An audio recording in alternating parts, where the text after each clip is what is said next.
All right, let's continue now, picking up where we left off last time with Markov chains. And what we were, last time we were considering various questions around recurrence and transience properties.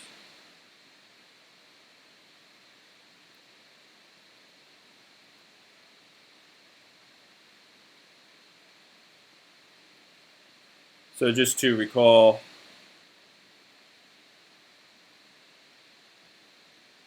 what those properties are, remember that we have a discrete time Markov chain. X is a discrete time chain.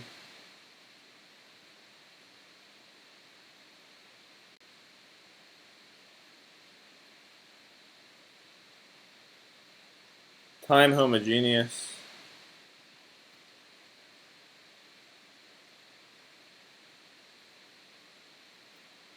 On X, which is assumed to be at most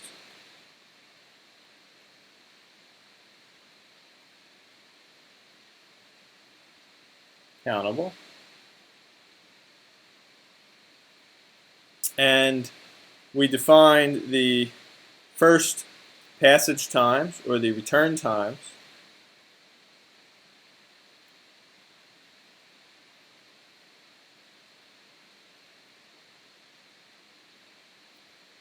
Tx is the first time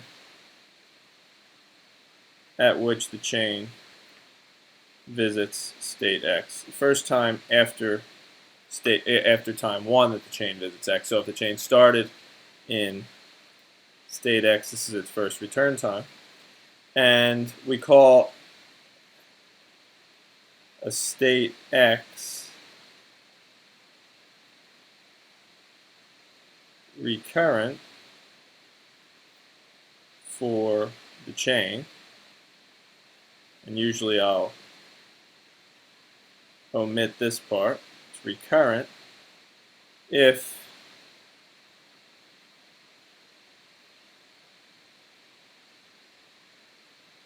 the chain returns to that state with probability 1. And we've called it positive recurrent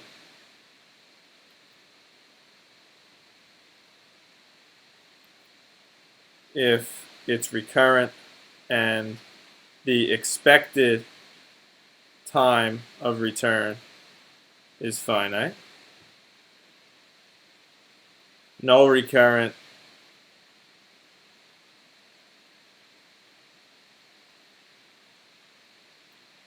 if the expected time, if it's recurrent but its expected time is infinite, and transient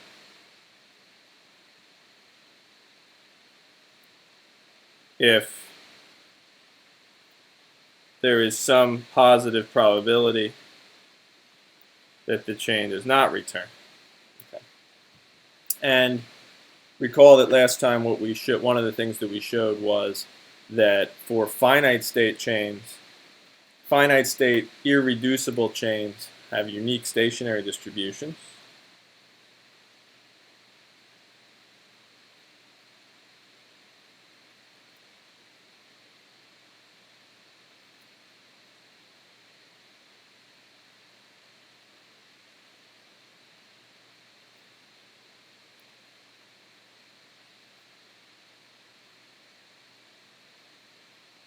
All finite state chains have a stationary distribution. Finite state irreducible chains have unique stationary distributions. And one of the things that we also showed last time was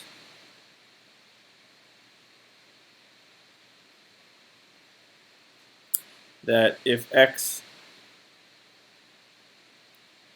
is a recurrent state, then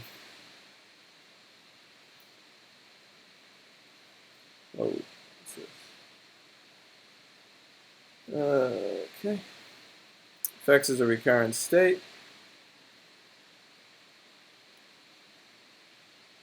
well, X is a recurrent state if and only if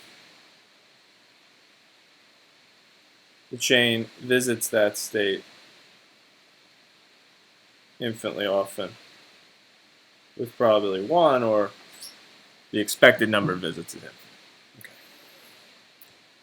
So today we're going to talk about a few things. We're going to observe something else about finite state chains involving the class properties, showing that so one thing that we can show now is that as a follow-up to this, corollary 831 is that recurrence and transience are class properties.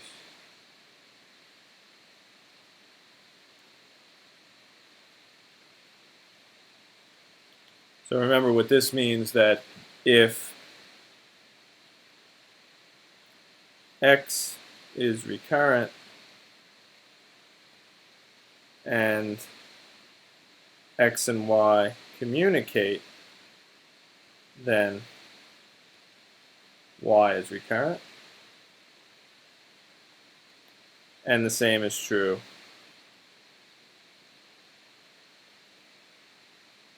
if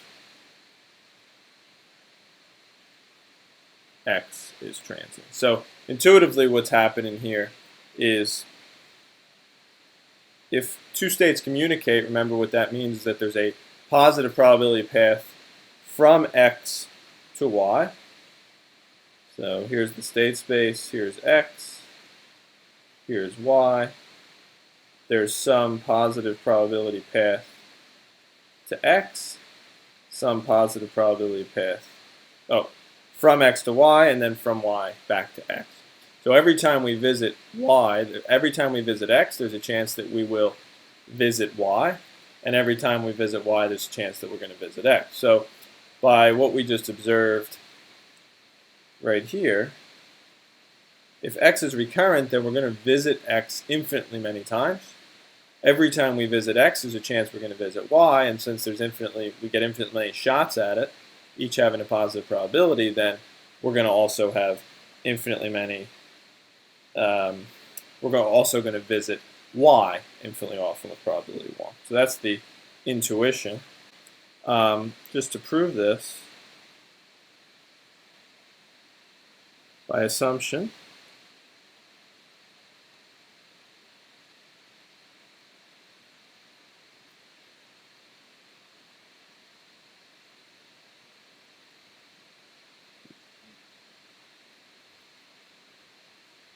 so we've assumed that X and Y communicate.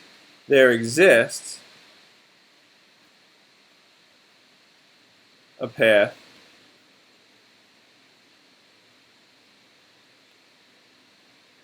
which starts at X and goes to Y, such that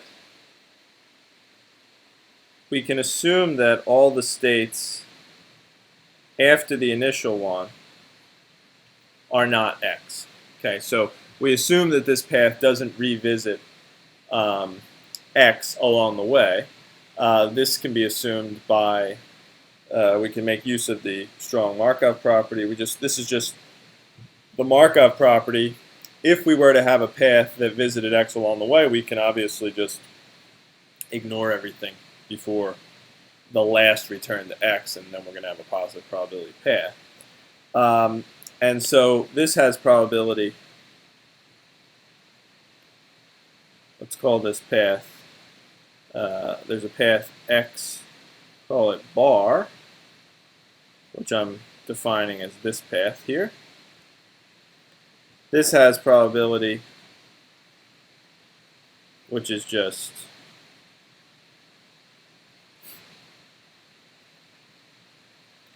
the transition probabilities of the chain, strictly positive. Okay. And what we also can note is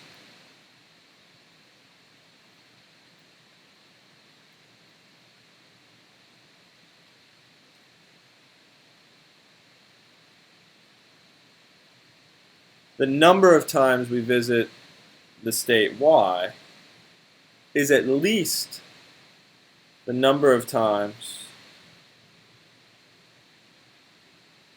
that we visit state, let's get my index right, is at least the number of times that we visit x and we visit y before returning to x. So each time I visit x, I have a chance that I can visit y. And I'm only going to count the times that I'm only going to count once. I could visit y 5 times, any number of times between my visit back to x, but I'm only going to count once. Okay. And let's let p y x be the probability, given that I start at y, that I visit x before returning to y. Then from this we can compute by the strong Markov property that the expected number of visits to y is at least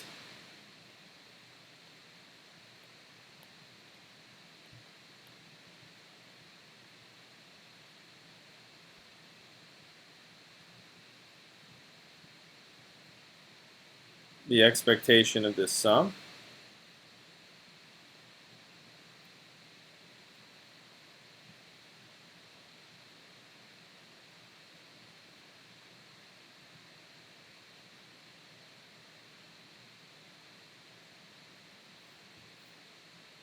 This is a sum of non-negative terms, so Fubini-Tonelli allows us to interchange an expectation.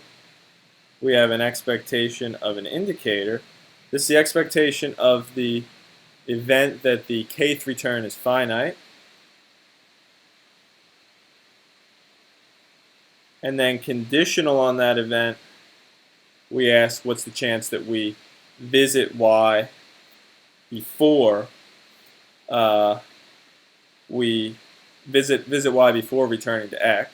And this is where the strong Markov property comes in, because conditional on a visit to x, we then know that the behavior of the chain after that stopping time is a replica of the chain itself and is independent of the stopping time itself. And so this is just the probability that we go from y to x.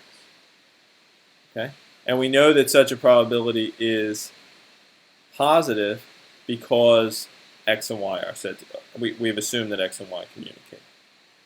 I should say here, though, that here I missed something, because if this is the expectation of y, that's fine, but I have to first get from y to x. So this is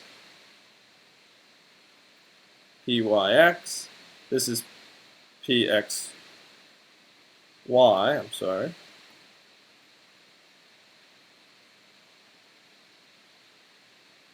Both of which are positive. So what we have is we have pxy, pyx, times the sum of these, these expectations. We can take the expectation back out in front. This gives us the expectation of the number of visits to x. And this will either equal infinity if x is recurrent by the previous theorem, or will be finite if x is transient. So if x is transient, we see that y is transient, and if x is recurrent, we see that y is recurrent. And that's the end of that. All right. Now, I can show some further consequences of this in a second, but what I want to do now is that I want to move on to our main theorem, or one of our main theorems for general countable state space Markov chain.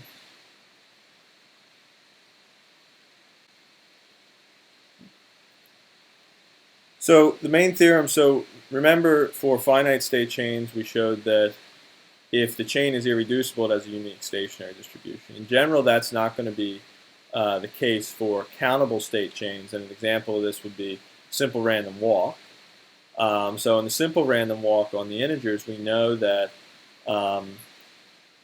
it's null recurrent, so it visits every state infinitely often with positive probability, but the expected return time is infinite. And so since the expected return time is infinite, we have that, well, essentially the chain can't have a stationary distribution.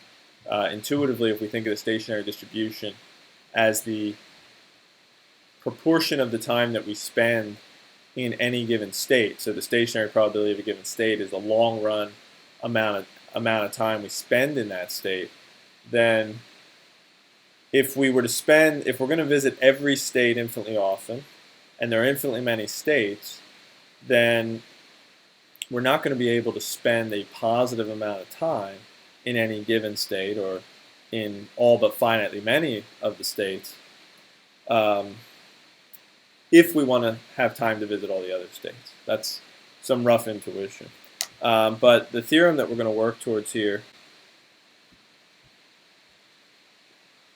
for general countable state space chains, we'll probably prove this sometime, maybe next time, is that if we fix a state x and we count the number of times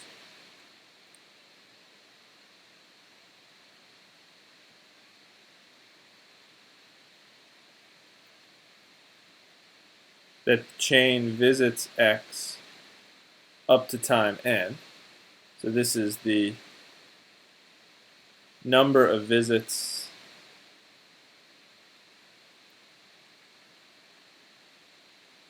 to x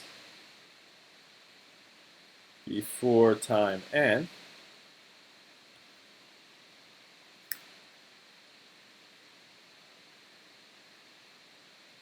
Then if x is positive recurrent,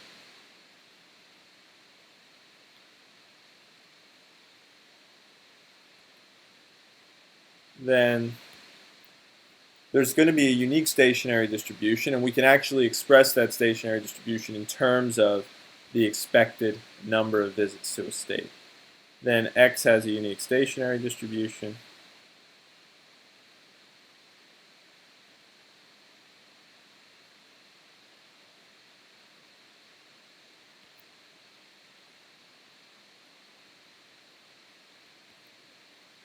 Pi, and pi of x is equal to the limit as n to infinity in x. Okay. Probability 1. And if x is null recurrent,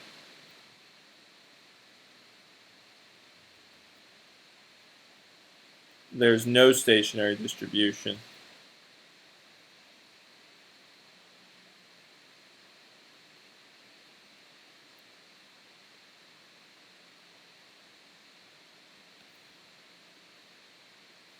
And these limits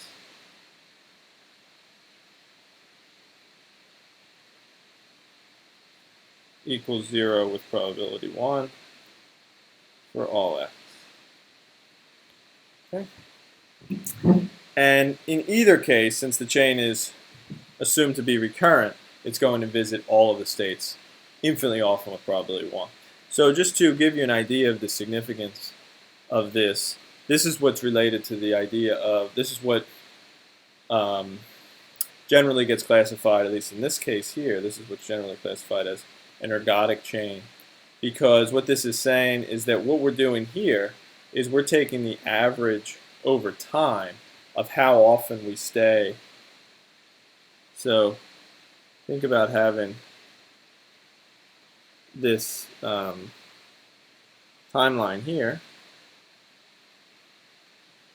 and we have a bunch of time points, and we count as we go along. So this is n equals 0, 1, 2, 3, 4, 5. In the one hand, what we're doing is we're taking an average over time of the number of times we visit a state within a single path. So this is a Markov chain. So on the state space, this is a dependent sequence of states. On the other hand, what we could consider doing is we could consider running a bunch of chains in parallel. So this is one way of looking at it. Another way of looking at it is many chains in parallel. This is one chain.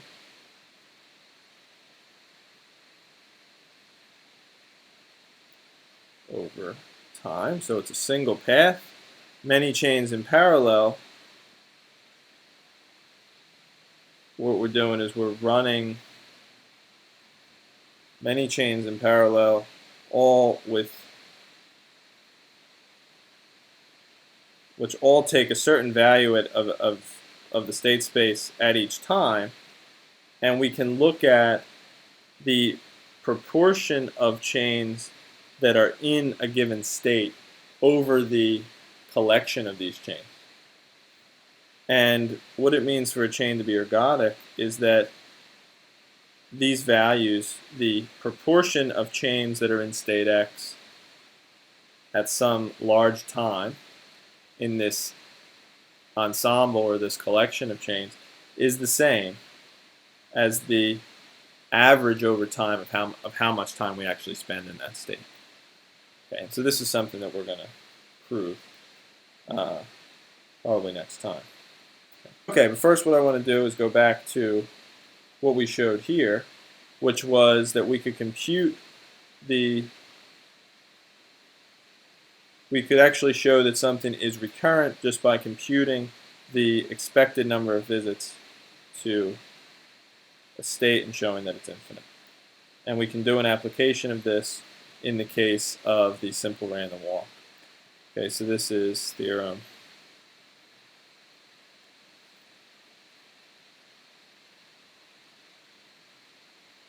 This is due to Polya. Okay. Now we've already shown this, but we can show it again, that the simple random walk on the integers is recurrent. Okay, so we know that we already know that it's null recurrent. We've shown using other methods that it's a recurrent chain and that it's null recurrent because the expected return time is infinite.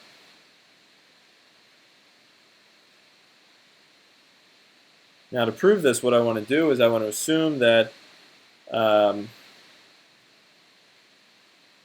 let the random walk start at 0. And just consider what's going on here is that we have a random walk start at 0.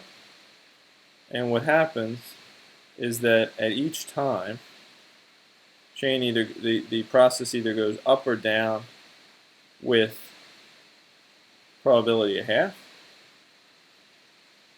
Okay. So what we want to do is, we want to count the number of times that the process returns to 0. Okay, so what we can do here is let n0 be the number of visits to 0, then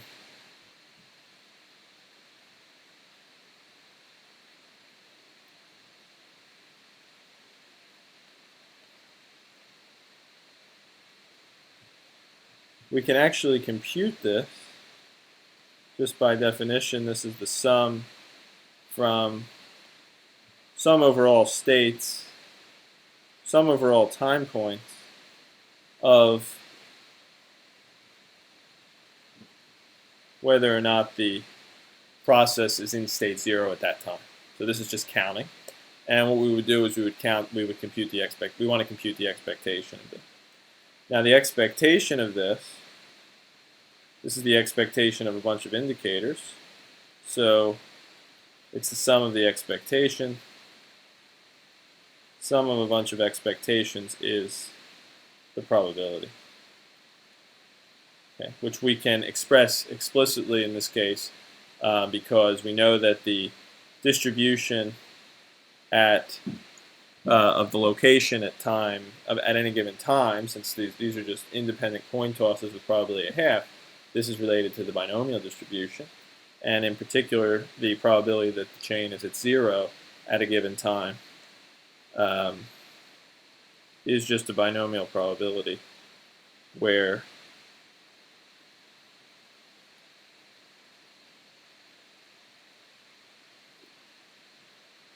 either its probability is 0. Well, let's do the part that matters. Either this probability is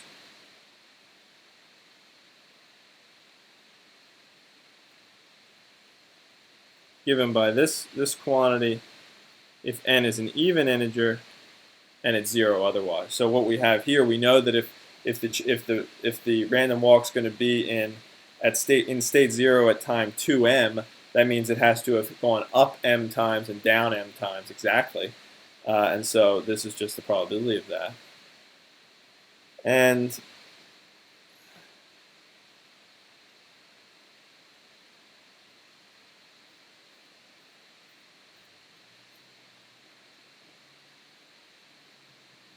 we know by Stirling's formula that we asymptotically can express the factorial in this way. And so this gives us an expression for this binomial coefficient for large values of m. All we need to show is that, just to see why, all we need to show is that this sum either converges or not. So does this converge or does this diverge? So it only depends on the values at very large values of n in this case. And so we only need to look at the asymptotic behavior.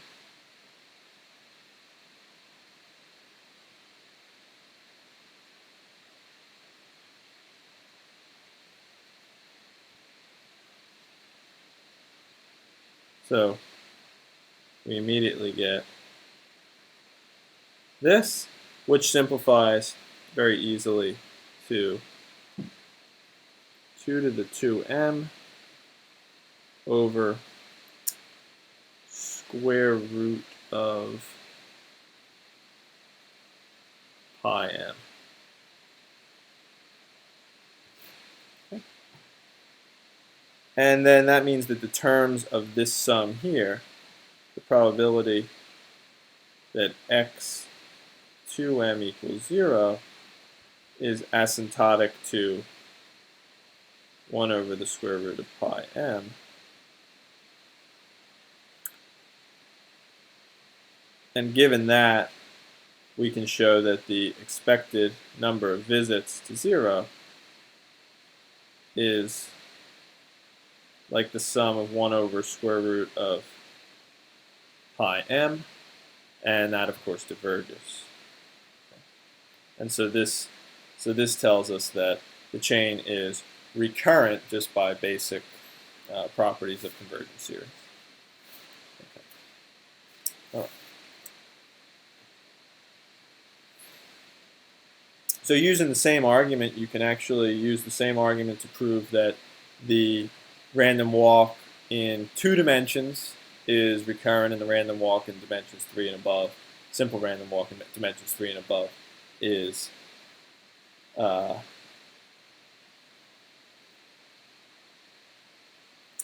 transient, and the way that that's going to work, you should actually work that out. Is you'll see that this sum here will look a little bit different, but the same argument will carry through.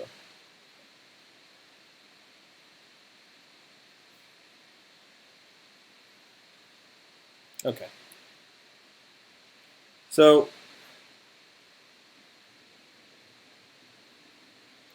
now what we want to do is we want to make our way towards, but there's a bit of work that we're going to do along the way. And what we're going to do is we're actually going to consider. We want to simplify our study of these chains on countable state spaces, and the way that we're going to do it is we're going to actually think in terms of what are called excursions. So for a chain on a state space X, so capital X, we can imagine starting the chain in a state X and letting the chain run until it comes back to X. And what we know from the strong Markov property is that the chain restarts. So strong Markov property tells us that the chain regenerates itself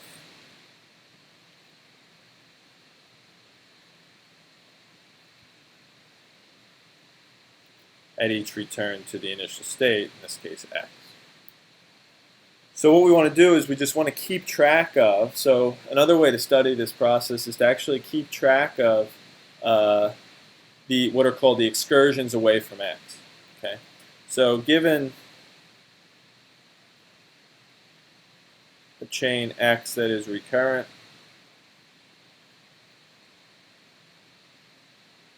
irreducible, we're going to construct the X excursion chain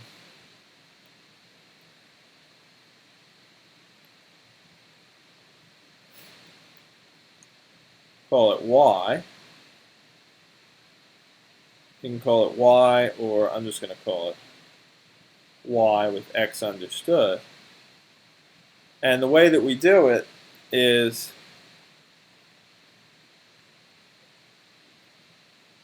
the state of Y at time n is just X whenever the chain is actually in state X. Otherwise, we just append the state to a string of words. So what we're doing is we're constructing a word that keeps track of the entire excursion of the path away from X. And then once we revisit X, we erase the whole word and we get back to just one letter, which is X. Okay. So what's happening here is we have the state space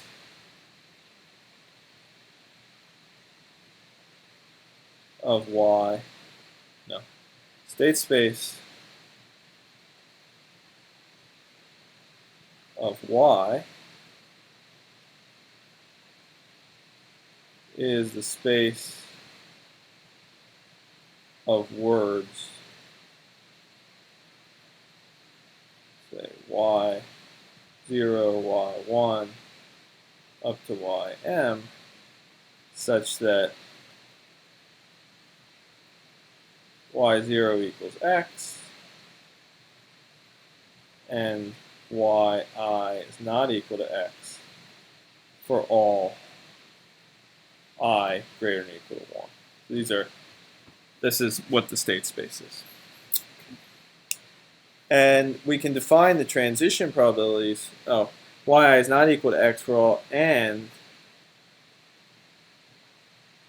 the transition from Yj to Yj plus 1 has to have positive probability. Okay. So just to be clear what's going on, so for example, if we had a chain X that visited states, let's say,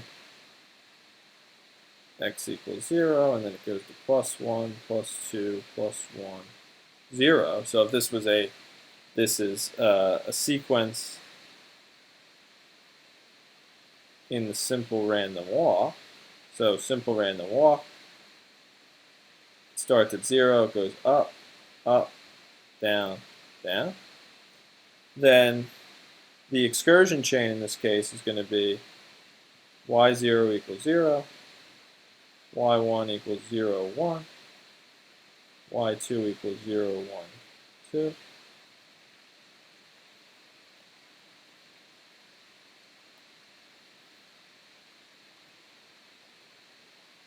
y3 equals 0, 1, 2, 1, and then y4 equals just 0 because the chain returned to 0 at that point. So we erase everywhere we've been. First excursion.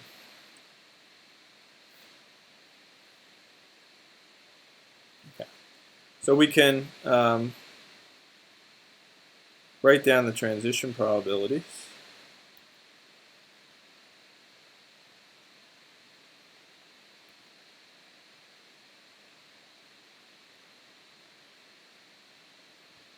And what we know is that if we have a word of length 2 or more, then we only have transitions between words that look like this. So we have an X to start, and then we append a new letter with just according to the transition probability of the chain, and this is as long as this chain does not, this next state does not equal to X. We go from this state just back to X with this probability. We transition from X to XY with this probability, and otherwise we go between any words, any two words with probability 0. Okay, so what's happening is we have a chain, the X chain. We're evolving on the space X according to the transition probabilities of X. And all we're doing is we are transferring or translating this behavior into a chain in some other space Y, so that the states at each time in the induced excursion chain are obtained by keeping track of the excursions away from X in the X chain. Okay. And the reason why this is actually going to be useful, and we're going to show this, we're going to start studying this next time. The reason why this is going to be useful is that studying the excursion chains turns out to be easy in certain respects. We can say certain things about it relatively easily, so this is a useful tool. And we can then project from the excursion chain into we can project back, right? Because we can define the projection operation F from the excursion state space, the space of words that start at X, back into X. And the way that we define this is simply by projecting onto the last element. So this is a projection onto the last element. And we know that that last element, by our construction up here, the last element is the current state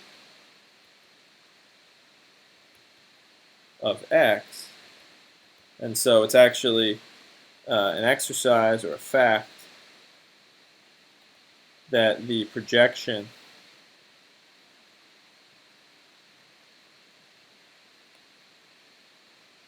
of the excursion chain back into X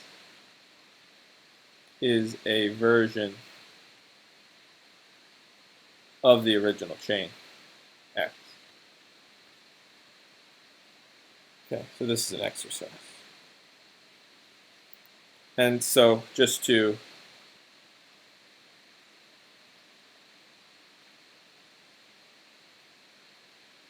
comment on this before we stop here.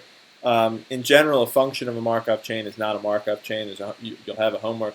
There's a homework exercise to prove that under what conditions a function of a Markov chain is a Markov chain. In this case, we do have that this function of this Markov chain is a Markov chain. It's actually a version of the original chain. And so when we're studying the recurrence and the stationary properties of this excursion chain, if we can get an expression for the stationary distribution of the excursion chain, then we're able to project back down into the X space to get a statement about the stationary distribution for the X chain. And so that's exactly what we're going to do next time.